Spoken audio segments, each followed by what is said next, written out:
mis padres me desheredaron por culpa de mi prima mentirosa, ahora que saben la verdad quieren que vuelva para que siga pagando sus cuentas. No sé ni por dónde empezar porque todavía me cuesta creer todo lo que pasó, y más aún la cara de hipócritas que tuvieron mis padres cuando aparecieron en mi puerta después de casi 3 años sin hablarme, como si nada hubiera pasado. Todo comenzó cuando tenía 26 años, y llevaba tiempo trabajando como programador freelance. Había tenido suerte, un par de proyectos grandes me habían dejado buen dinero, y decidí mudarme a mi propio apartamento y ayudar un poco a mis padres, ya que ellos nunca fueron ricos. De hecho, durante años viví viendo cómo discutían por el dinero, cómo mi madre lloraba por las deudas y cómo mi padre siempre parecía frustrado por no poder darnos más. Así que cuando por fin empecé a ganar bien, me pareció lógico pagar algunas de sus cuentas, arreglarles la casa, comprarles un nuevo refrigerador y hasta encargarme de los medicamentos de mi madre. No lo hacía esperando nada a cambio, sino porque creí que era lo correcto. Ellos decían que estaban orgullosos de mí, hasta que mi prima Daniela apareció para arruinarlo todo. Daniela era la típica persona que siempre estaba compitiendo por atención. Desde niños, mis padres la trataban como si fuera una extensión de mí, pero mejorada. Era más carismática, más sociable, y tenía una facilidad increíble para manipular a la gente. Siempre la vi como una persona falsa, pero mi familia la adoraba. Cada vez que había una reunión familiar, mis padres la comparaban conmigo, mira cómo Daniela ayuda a su madre, mira cómo Daniela siempre está con la familia, mira cómo Daniela sí se esfuerza por estudiar. Yo callaba, pero me dolía. Lo que no imaginé es que un día usaría esa imagen de niña buena para hundirme. Todo empezó cuando ella se quedó sin trabajo y se fue a vivir unos meses con mis padres, mientras yo ya vivía solo. Al principio no me molestó, incluso le presté dinero para que se estabilizara, y lo hizo prometiendo que me lo devolvería en cuanto pudiera. Pero luego empezó a pasar algo raro, mis padres se volvieron fríos conmigo, contestaban mis mensajes de forma cortante, y un día mi madre me llamó para decirme que era un malagradecido y que ya sabían lo que estaba haciendo. Yo no entendía nada. Cuando traté de ir a hablar con ellos, mi padre ni siquiera me dejó pasar. Me gritó en la puerta que no quería un ladrón en su casa. Ladrón. Esa palabra me destruyó. Les pregunté qué demonios había pasado, y solo me dijeron que Daniela ya les había contado todo y que no tenían nada más que hablar conmigo. Yo no podía creerlo, pero después descubrí que mi prima les había dicho que yo había usado sus cuentas bancarias para lavar dinero y que por eso tenía tanto dinero de repente. Una mentira absurda. Pero como había hecho varias transferencias a sus cuentas, para pagarles cosas o enviarles ayuda, esa historia les sonó coherente.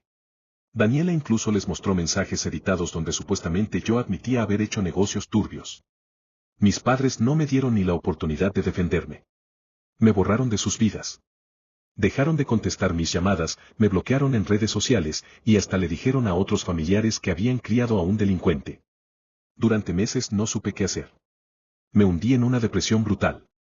No entendía cómo podían creer en una mentira tan grande viniendo de alguien que apenas conocían realmente.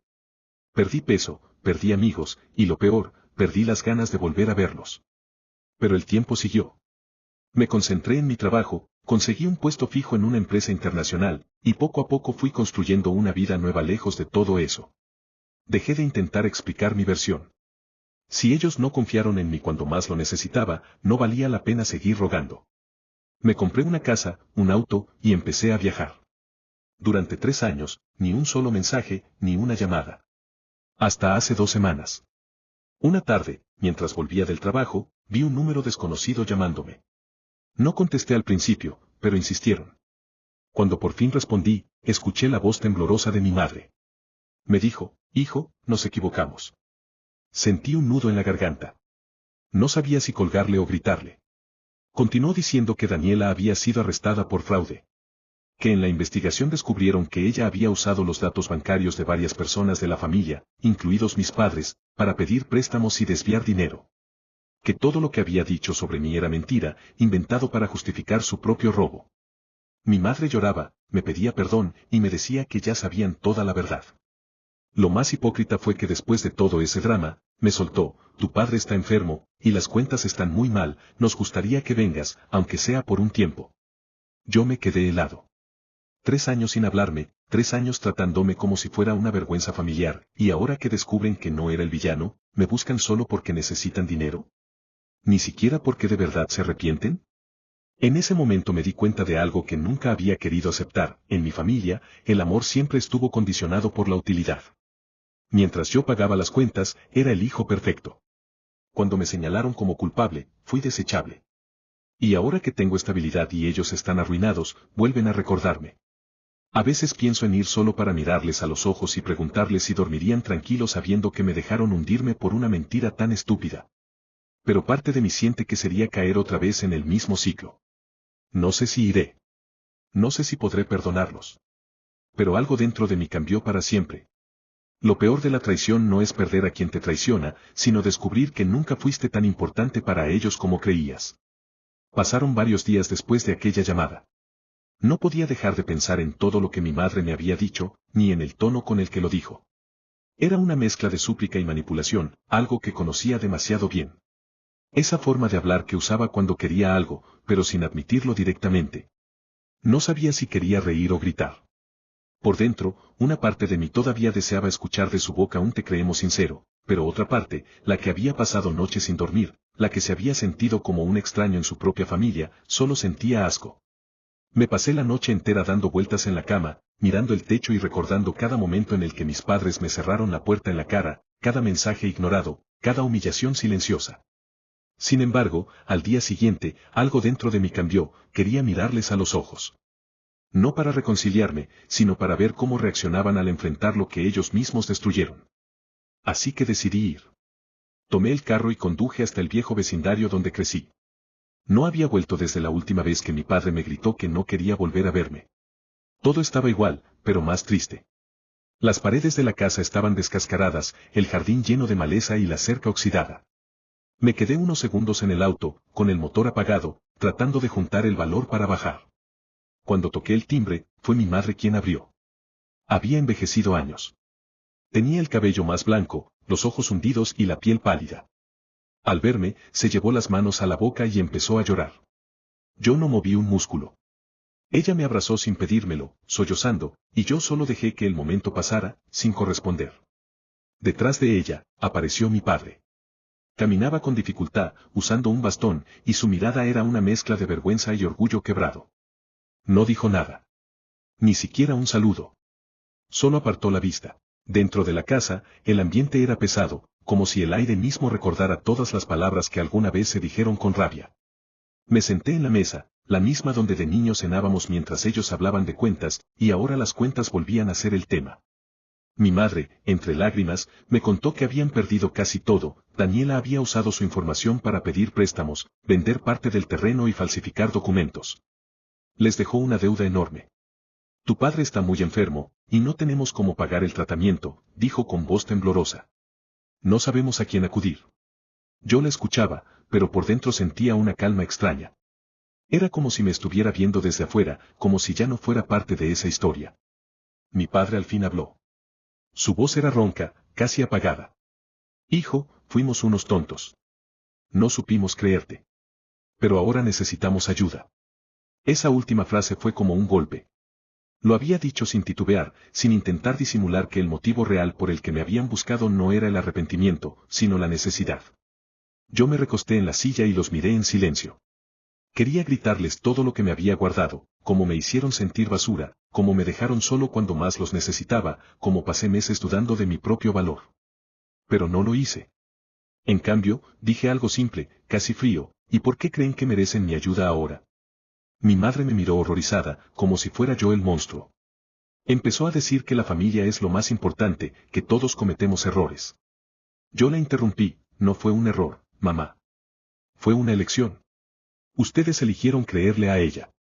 Eligieron abandonarme. Y ahora el precio de esa elección es que ya no confío en ustedes. Mi padre bajó la cabeza. Nunca lo había visto así, derrotado, casi diminuto. Y por un momento, lo confieso, sentí compasión. Pero esa compasión venía mezclada con un profundo desprecio. Daniela se comunicó contigo, ¿verdad?, le pregunté. Mi madre se sorprendió. Me contó que sí, que hace unas semanas la llamaron desde la cárcel y que Daniela quería pedirme perdón personalmente. Según ella, Daniela había dicho que todo lo hizo porque me envidiaba, porque no soportaba ver cómo mis padres hablaban de mí con tanto orgullo, como yo había salido adelante sin depender de nadie. Y que en un arranque de odio, decidió destruirme. Lo que me heló la sangre fue escuchar que mis padres, incluso después de saber toda la verdad, todavía hablaban con ella. Que la habían ido a visitar porque era de la familia. En ese momento, entendí que no solo me habían fallado una vez, sino que su traición era una forma de vida. Ellos no sabían poner límites, no sabían defender lo correcto si eso implicaba incomodarse. Mi madre me pidió que, al menos, ayudara a pagar el tratamiento médico de mi padre. Yo no respondí. Me levanté, caminé hacia la puerta y me detuve un segundo antes de salir. Cuando ustedes me acusaron, yo pasé noches enteras deseando morirme, les dije sin mirarlos. Ahora que me necesitan, quieren que olvide todo. Pero no se trata del dinero. Se trata de respeto, de dignidad, de algo que ustedes perdieron el día que me cerraron esa puerta. Cerré detrás de mí, dejando el silencio más pesado que el que encontré. Sin embargo, al llegar a casa, vi algo que me heló la sangre, un sobre en el buzón, sin remitente. Dentro había una carta escrita a mano. La letra era de Daniela. Decía que necesitaba verme, que tenía cosas que contarme sobre lo que realmente pasó, y que si no la escuchaba, mi vida volvería a arruinarse. Al final de la carta, una frase: ellos no te contaron toda la verdad. El sobre de Daniela no me dejó dormir.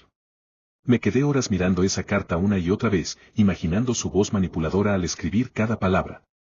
La última línea: ellos no te contaron toda la verdad, me hacía ruido en la cabeza. ¿Qué más podía haber? ¿Qué podía ser peor que lo que ya me habían hecho? Durante días no contesté. Me iba al trabajo como un robot, pero por dentro solo pensaba en esa frase. Hasta que un domingo, mientras desayunaba, recibí un mensaje de WhatsApp de un número desconocido. Era mi tía Lucía, la hermana menor de mi padre. Nunca habíamos sido cercanos, pero en el mensaje me pedía con urgencia que hablara con ella. Acepté con cierta desconfianza y fuimos a tomar café. Ahí fue donde me di cuenta de que todo era aún más retorcido de lo que pensaba. Lucía me contó que en la familia se habían formado dos bandos desde que salió a la luz lo de Daniela. Por un lado, estaban mis padres, mi tía Marta, la madre de Daniela, y algunos primos que todavía la defendían diciendo que todos cometemos errores. Ese grupo quería que yo volviera a ser parte de la familia porque, según ellos, ya había pasado mucho tiempo y debíamos dejar el pasado atrás. Pero había otro grupo, liderado por la propia Lucía y algunos primos menores, que estaban indignados con lo que me habían hecho. Ellos sabían desde hace tiempo que Daniela era mentirosa y que mis padres me habían desheredado sin pruebas. De hecho, Lucía fue la única que trató de interceder en su momento, pero mi madre le prohibió hablarme porque no quería que me llenaran la cabeza. Lo que Lucía me dijo después me dejó helado: Daniela no solo usó sus datos y cuentas. Usó tu nombre para firmar documentos que comprometieron la casa de tus padres. Y según me dijeron, ellos sabían que algo no cuadraba, pero prefirieron mirar a otro lado porque creyeron que tarde o temprano tú pagarías la deuda.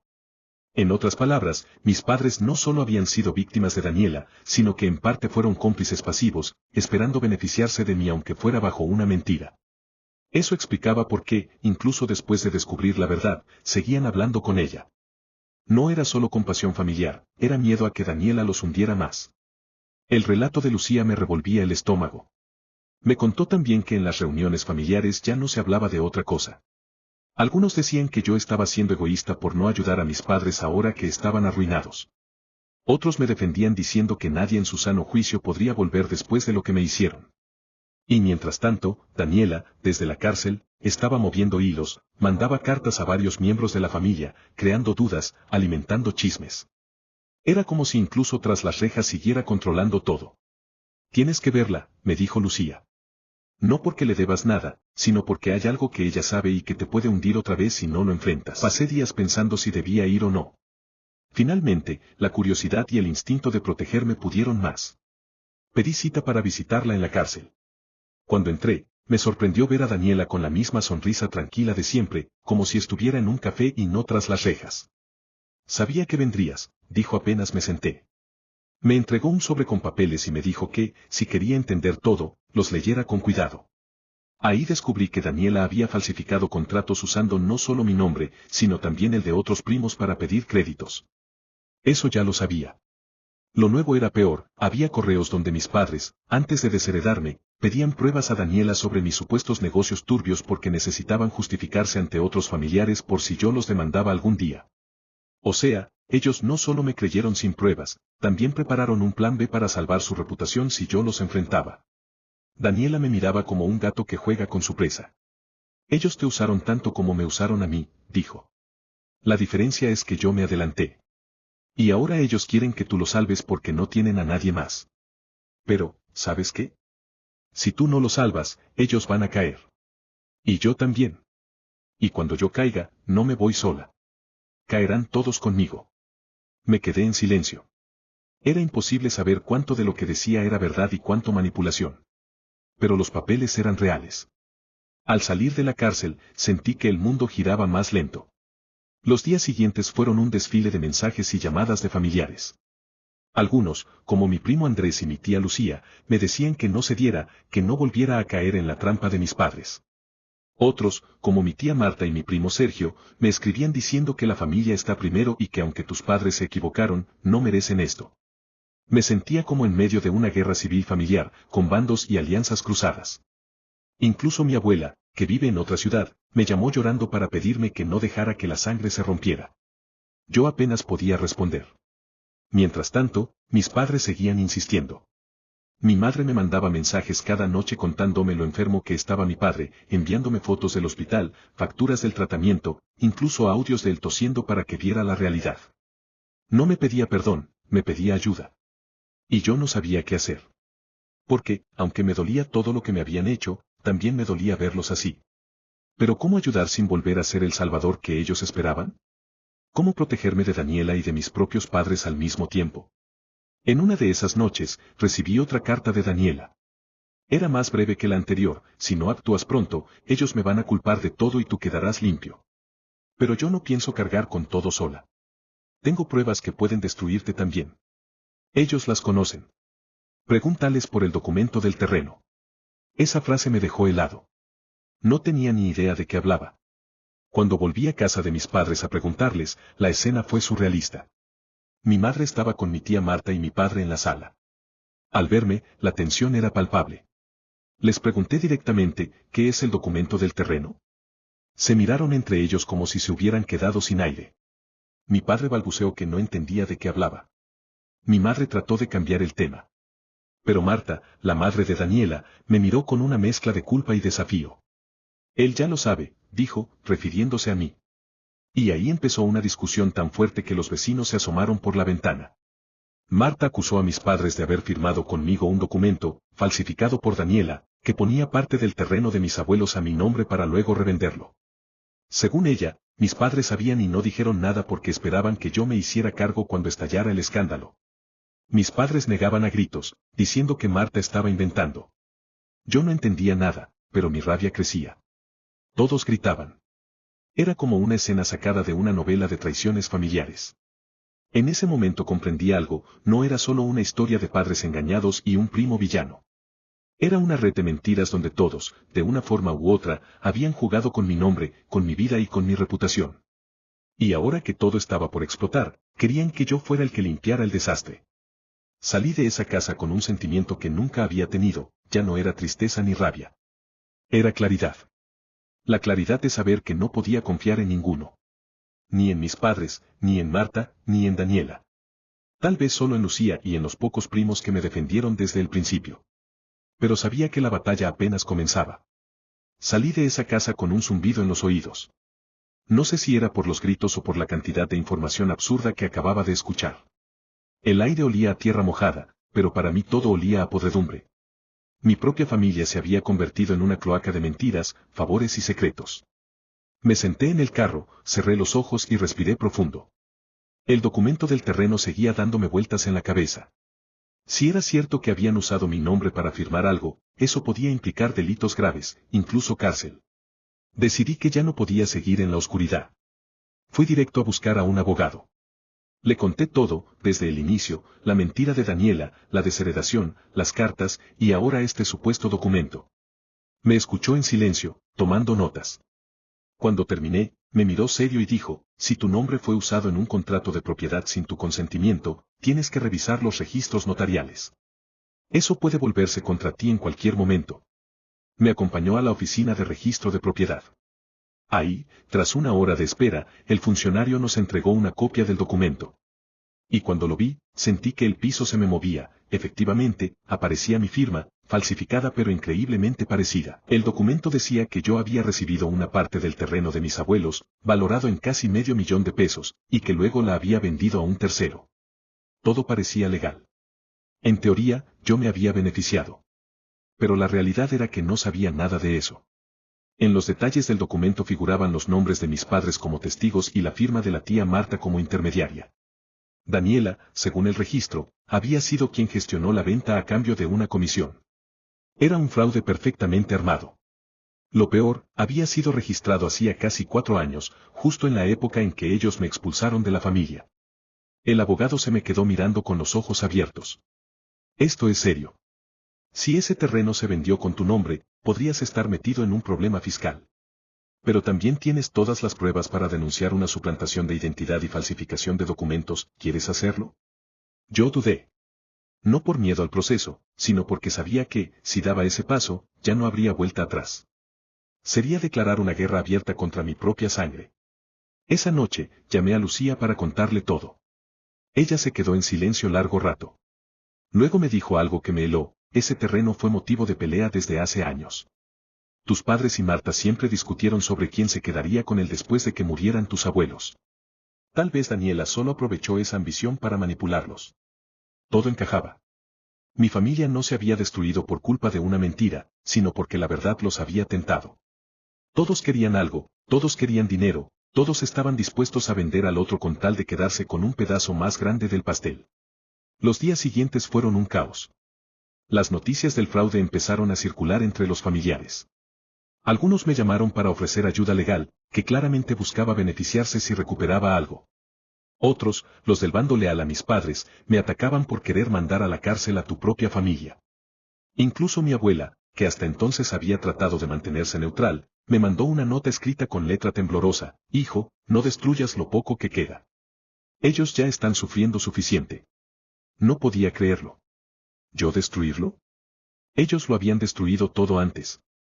Mientras tanto, mi madre seguía con su discurso de víctima. Me mandaba audios llorando, diciendo que Daniela los engañó a todos, que no sabían lo que firmaban y que todo fue un error. Pero el abogado me explicó algo que cambió mi perspectiva: los testigos del documento habían firmado de forma voluntaria. Nadie los obligó. Y eso los hacía legalmente responsables. Así que no era un error. Fue una decisión. Una decisión consciente de usar mi nombre para sacar provecho, sin importar las consecuencias. Pasaron las semanas. Las tensiones familiares crecieron tanto que se organizaron 2 reuniones por separado.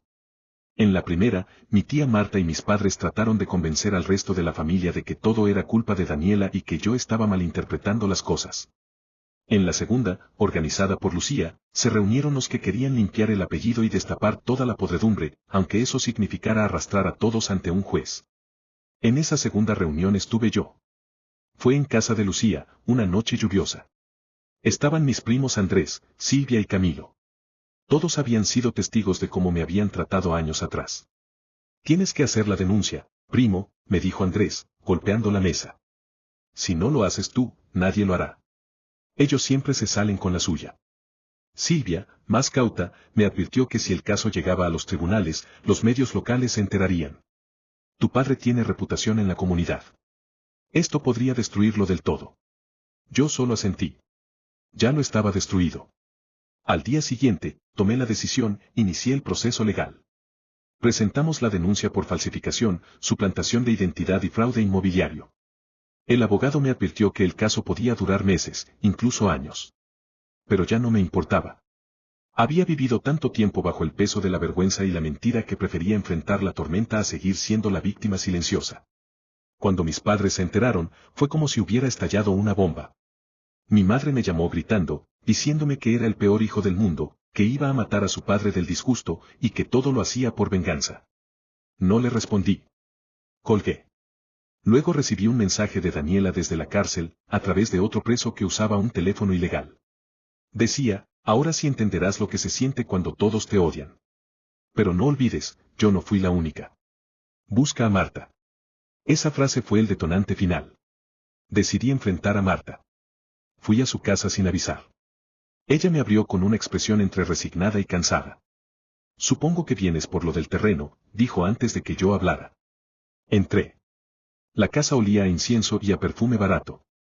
En la mesa del comedor había papeles desordenados. Ella me confesó algo que me dejó sin aire: tus padres sabían todo desde el principio. Daniela lo planeó conmigo, sí, pero ellos aceptaron porque necesitaban el dinero. Pensaban devolvértelo después, cuando estuvieras más tranquilo. Pero luego se salió de control. Tu madre quería detenerlo, pero tu padre insistió en seguir. Dijo que tú nunca te enterarías. Ahí lo entendí todo. No fue solo una traición impulsiva ni un malentendido familiar.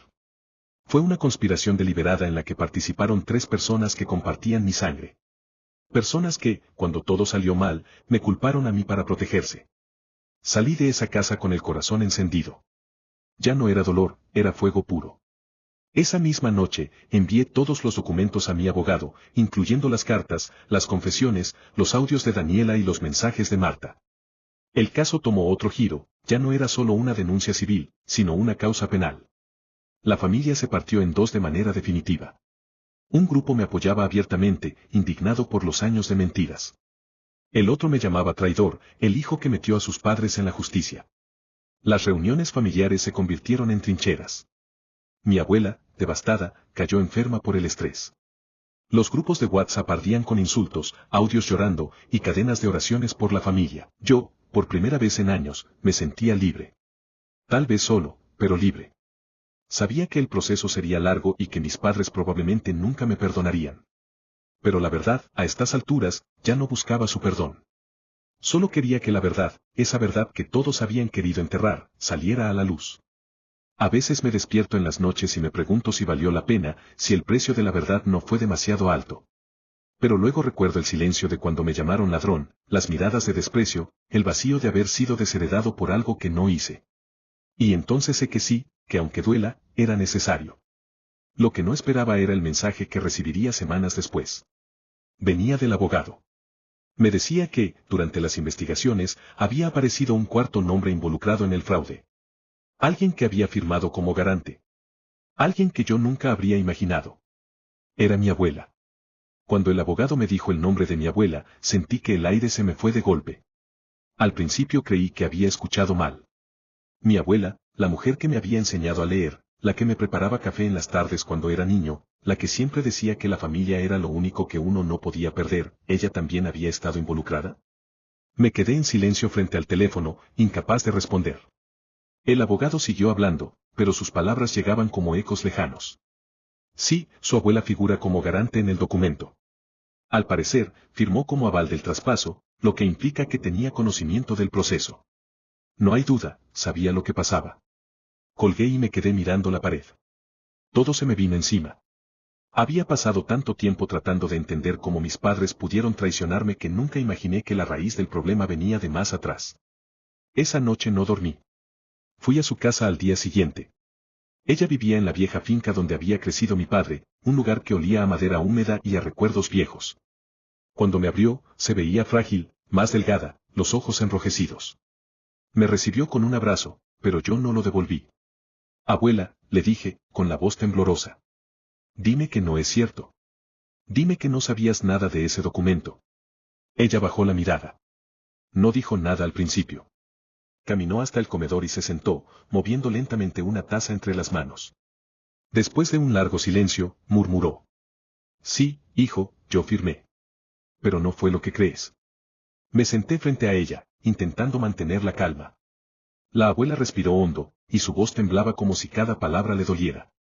Me contó que, en realidad, el terreno no era solo de mis abuelos, sino también de mi padre y de Marta, porque años atrás mi abuelo había dejado un testamento dividido entre ellos 3. Pero cuando mi abuelo murió, ese documento desapareció misteriosamente. Según mi abuela, fue Marta quien lo perdió. Años después, Daniela apareció diciendo que podía ayudar a poner las cosas en orden, y ahí empezó todo. Mis padres, con problemas económicos, aceptaron sin hacer preguntas. Y cuando Daniela les pidió que firmaran unos papeles para regularizar la propiedad, mi abuela estaba presente. Yo creí que solo era para poner el terreno a nombre de ustedes, como debía ser, dijo ella, con lágrimas en los ojos. Pero después vi que todo se complicó, que había dinero de por medio, y que tú estabas metido, sin saberlo. ¿Y por qué no dijiste nada? Pregunté casi gritando. Pudiste evitar todo esto, abuela. Ella rompió en llanto. Me confesó que había querido hablar, pero que mi padre la amenazó con romper todo lazo con ella si lo hacía. Que él juró que arreglaría las cosas, que me explicaría todo cuando las aguas se calmaran. Pero las aguas nunca se calmaron. Se convirtieron en un océano de mentiras. No quise perder a mi hijo, dijo entre sollozos. Y terminé perdiéndolos a todos. Esa frase me atravesó el alma. Por un momento quise abrazarla, pero la rabia podía más. Sentía que todos los adultos de mi familia habían elegido callar, proteger sus secretos, su orgullo, su dinero, y dejar que yo cargara con la culpa. Me levanté y salí sin decir nada. Las semanas siguientes fueron un infierno. El caso legal avanzaba, pero con cada nueva declaración salían más nombres, más implicados, más mentiras. El abogado me advirtió que mi abuela podría ser llamada a declarar, y eso me destrozaba. Por un lado, quería justicia. Por otro, no quería verla pasar por la humillación de un juicio a su edad. Mientras tanto, los dos bandos familiares estaban al borde de una guerra abierta. Mi tía Lucía me llamó llorando un día para decirme que Marta había reunido a varios familiares para limpiar el nombre de Daniela. Según ellos, Daniela era solo una chica confundida que había sido usada por los adultos. En esa reunión, mis padres estuvieron presentes y, según me contaron, mi padre llegó a decir que todo se habría resuelto en familia si él no hubiera metido abogados. O sea, yo era el villano ahora. El hijo desleal, el que arrastró a la justicia los problemas familiares.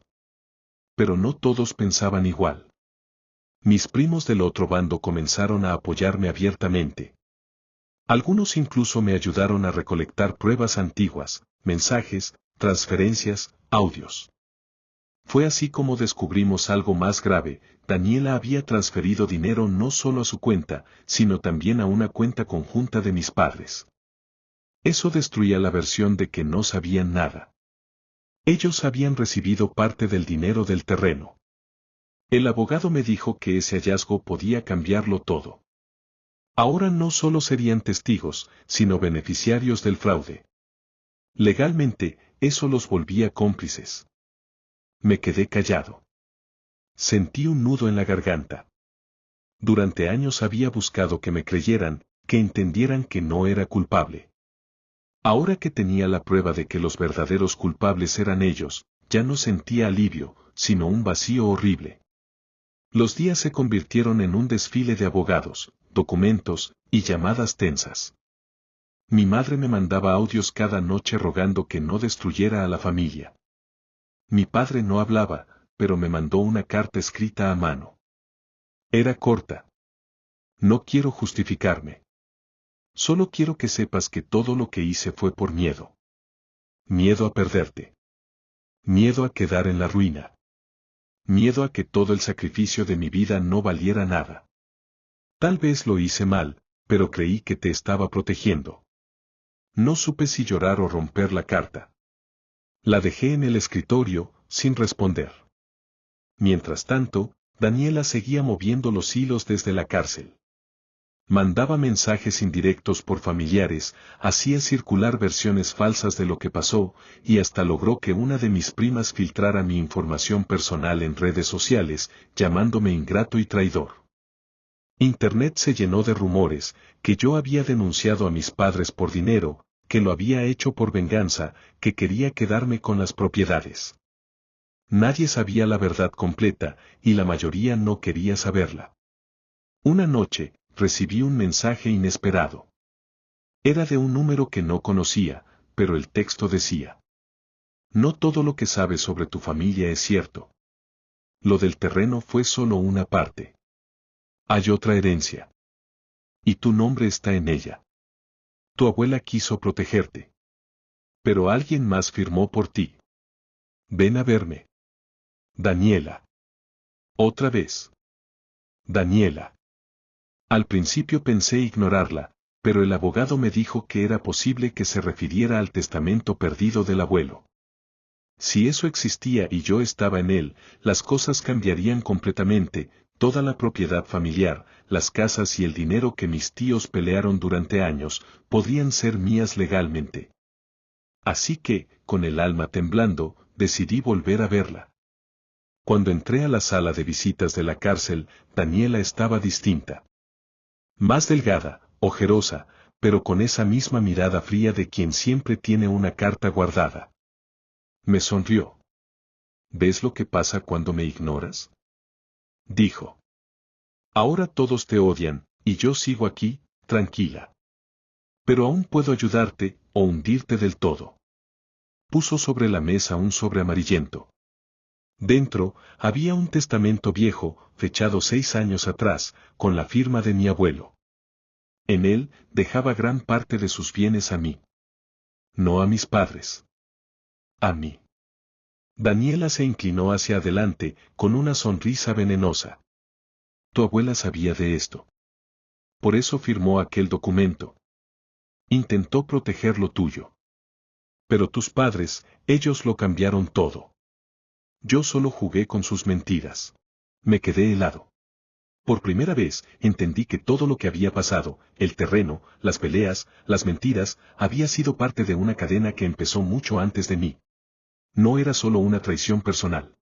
Era una maldición familiar, un ciclo de codicia, silencios y secretos. Cuando salí de la cárcel, el cielo estaba gris. Llovía. Sentí una mezcla de tristeza, furia y agotamiento. El testamento estaba en mis manos, y con él, la posibilidad de recuperar todo lo que me arrebataron. Pero también, la certeza de que si lo hacía, destruiría lo poco que quedaba en pie. La pregunta era, ¿valía la pena ganar una guerra donde todos perdían? Salí de la cárcel con el testamento en la mano y una sensación que no sabía si era alivio o miedo. Caminé bajo la lluvia con el sobrepegado al pecho, como si llevara una bomba de tiempo que podía destruirlo todo. Al llegar a casa lo extendí sobre la mesa y lo leí una y otra vez. Era real. El nombre de mi abuelo, su firma, la fecha, el sello notarial. Todo encajaba. En ese momento, comprendí por qué mis padres y Marta habían actuado como lo hicieron. El testamento original me dejaba como único heredero de las tierras principales, lo que los dejaba prácticamente sin nada. Mi abuela lo había sabido, pero al intentar protegerme solo logró avivar la codicia de los demás. Daniela, por su parte, había aprovechado esa brecha familiar para hacer su jugada. Y yo, había sido el peón que todos movieron a su conveniencia. Pasé varios días sin hablar con nadie. No quería ni pensar en demandas, ni en dinero, ni en venganzas. Solo quería entender qué hacer. Pero el abogado insistía, si no lo presentas, perderás cualquier derecho legal. Tu padre y tu tía seguirán moviendo sus contactos para quedarse con todo. Así que finalmente lo hice. Entregué el testamento al tribunal y se abrió una nueva investigación. El documento fue autenticado. Era legítimo. La noticia corrió como fuego entre la familia. En cuestión de horas, los grupos de WhatsApp familiares se convirtieron en campos de batalla. Los que antes me odiaban ahora querían hablar conmigo. Los que me apoyaban temían que la guerra se intensificara. Y en efecto, se intensificó. Mi padre fue el primero en llegar a mi casa. No me avisó. Simplemente tocó la puerta y entró. Estaba demacrado, el rostro cansado, los ojos enrojecidos. No traía enojo, sino culpa. Hijo, dijo con voz quebrada, no sabes cuánto me arrepiento. Todo empezó con una mentira pequeña. Pensamos que podríamos arreglarlo después. Pero cuando Daniela nos hizo firmar aquel papel, ya era demasiado tarde. Nos tenía en sus manos. Y cuando tú empezaste a sospechar, el miedo nos hizo actuar peor. No queríamos perderte, pero terminamos perdiéndolo todo. Me quedé callado. Por primera vez en meses, no vi al hombre que me había traicionado, sino al hombre que me había criado. Aún así, las heridas eran demasiado profundas. Papá, le dije despacio, tú me desheredaste por una mentira. Ahora la verdad está sobre la mesa. Pero eso no borra lo que hiciste. Él bajó la cabeza. Me dejó un sobre con documentos. Eran recibos de los pagos que había hecho con el dinero del terreno. Aquí está todo lo que recibimos. Devuélvelo si quieres, no quiero ni un peso más. Solo quiero que termines esto con dignidad. Se fue sin mirar atrás. Esa misma tarde, mi madre vino. No habló de dinero, ni de propiedades. Solo lloró. Me abrazó con fuerza y me pidió perdón. Dijo que había seguido a mi padre por miedo, que nunca creyó que las cosas llegaran tan lejos. Me pidió que no los llevara a la cárcel, que solo quería que pudiéramos ser familia otra vez. Yo no supe qué decir. En ese momento entendí que el perdón no era tan simple como decir te entiendo o te perdono. El perdón, cuando hay tanto daño, es una decisión lenta, casi dolorosa. Las semanas pasaron. La justicia actuó. Daniela fue condenada por falsificación y fraude, junto con Marta, que también resultó implicada. Mis padres quedaron libres de prisión, pero fueron inhabilitados para recibir cualquier beneficio de la herencia. El tribunal determinó que yo era el único heredero legítimo. Legalmente, había ganado. Pero dentro de mí no se sentía como una victoria. Un mes después, volví a la finca familiar. Caminé entre los árboles viejos, los mismos que mi abuelo había plantado con sus manos. Mi abuela me esperaba en el porche, más débil, pero con una sonrisa triste. Todo esto debió ser tuyo desde el principio, me dijo. Pero el dinero ciega, hijo. Ciega incluso a los que más amas. Nos quedamos sentados en silencio, escuchando el viento. Me contó que mi abuelo siempre creyó que yo era el único que podía romper el ciclo, que no repitiera la historia de codicia que había dividido a la familia desde generaciones atrás. Que por eso me lo había dejado todo, no como riqueza, sino como responsabilidad. Esa noche, entendí lo que debía hacer. Al día siguiente, fui al abogado y pedí dividir las propiedades nuevamente. Dejé una parte a mis padres, otra a mis tíos, otra a la comunidad que trabajaba en las tierras desde hacía años. Y me quedé con lo justo para vivir tranquilo. El abogado me miró sorprendido, pero yo le dije, quiero terminar esta historia sin que nadie más se destruya por un papel.